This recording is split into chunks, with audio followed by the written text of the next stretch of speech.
Assalamualaikum warahmatullahi wabarakatuh. Saudara sekalian, pada pertemuan kuliah pengantar pemikiran ekonomi hari ini, saya tidak memberikan materi teori ya tuh hari ini, tapi saya akan memberikan tugas terstruktur.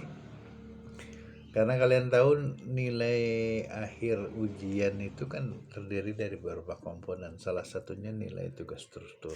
Nah, saya justru udah setengah semester lebih belum dapat nilai ini. Kalau UTS sudah, dan nanti kalau UAS juga insya Allah sudah ya. Keaktifan itu nanti dinilai dari absensi itu.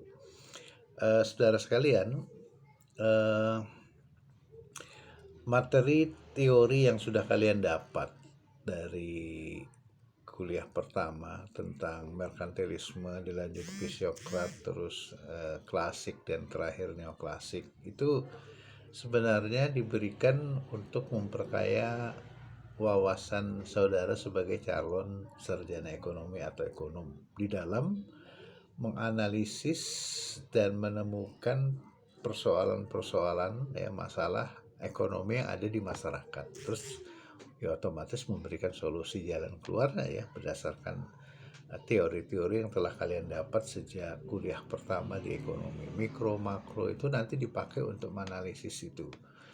Nah, saudara sekalian, belakangan ini kan kalau kalian lihat keadaan ekonomi Indonesia itu tidak baik-baik saja ya. Jadi artinya ada masalah, harga-harga mahal semua, bukan hanya minyak goreng, terakhir sekarang BBM juga, dan barang-barang lain juga terus naik ya. Mungkin sebentar lagi juga Indomie akan naik dan sebagainya, supaya akan naik ya. Dan gejala ini memang harus kita akui diawali sejak awal COVID kemarin. 3 tahun ini memang ekonomi cukup terpuruk, bahkan sempat resesi ya. Sekarang ekonomi itu mulai menggeliat, tapi kemudian dihantam dengan perang Rusia Ukraina yang dampak globalnya itu ternyata juga mempengaruhi perekonomian di seluruh dunia. Bahkan Uni Eropa dan Amerika yang negara kuat, juga Jepang, Cina, itu juga goncang ekonominya gara-gara dampak perang itu, karena arus ekonomi global terganggu. Apalagi negara seperti Indonesia ya. Nah, kita tentu melihat masyarakat sudah begitu tidak nyaman sekarang ya. Hidupan lebih sudah tambah sulit. Mahasiswa juga sudah banyak yang turun ke lapangan menuntut keadilan ekonomi yang lebih baik ya kepada pemerintah.